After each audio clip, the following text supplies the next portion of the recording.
For months, we were told America's 250th birthday celebration was going to be all about Trump. We heard it would be divisive. We heard it would be a campaign-style spectacle disguised as a national celebration. People were outraged before it even happened. Some performers got wrapped up in that rhetoric and even refused to participate because they had believed it had become too political.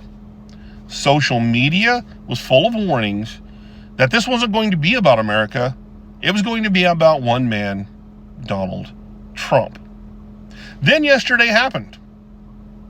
What I saw was a celebration of America's history, tributes to the military, to innovation, and to 250 years of a nation that is imperfect, but still enduring.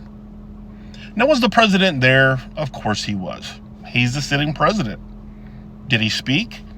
Yeah, he did. But every president would have. But was it divisive, campaign-style spectacle so many people were convinced they were about to see? No, not even close. And that's the part worth paying attention to, because the pattern isn't really about one event like yesterday. It's about how we're conditioned to experience events before they even happen. We're told in advance what something is. We're told how outraged we should be about that event. We're told what we're about to witness before we've even seen a second of it with our own eyes. And when reality doesn't match to prediction, the prediction doesn't get revisited as to why it was wrong. It doesn't get owned by the people pushing it. It just fades out. And the very next warning takes its place by the very same people that were wrong about every other time before. And that's why it matters to pay attention to who keeps pushing these narratives that never come true.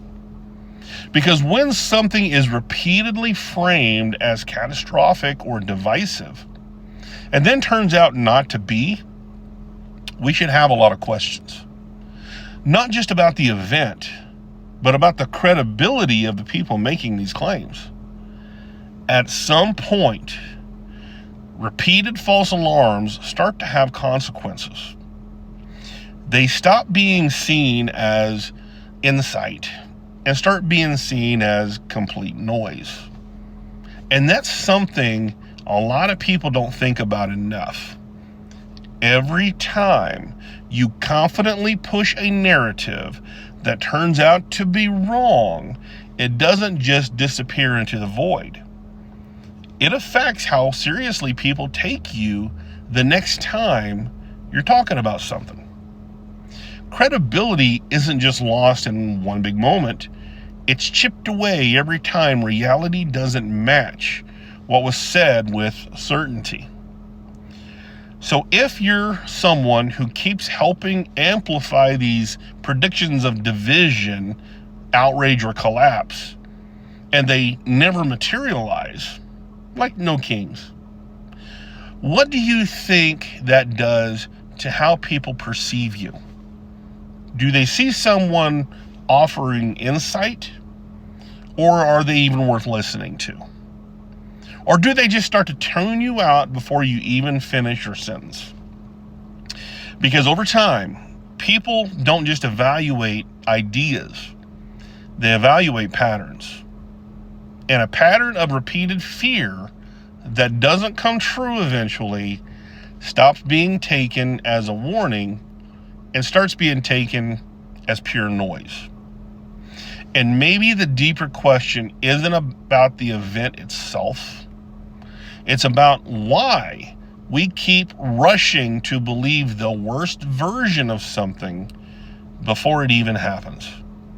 And what that says about how easily we can be guided by fear instead of experience.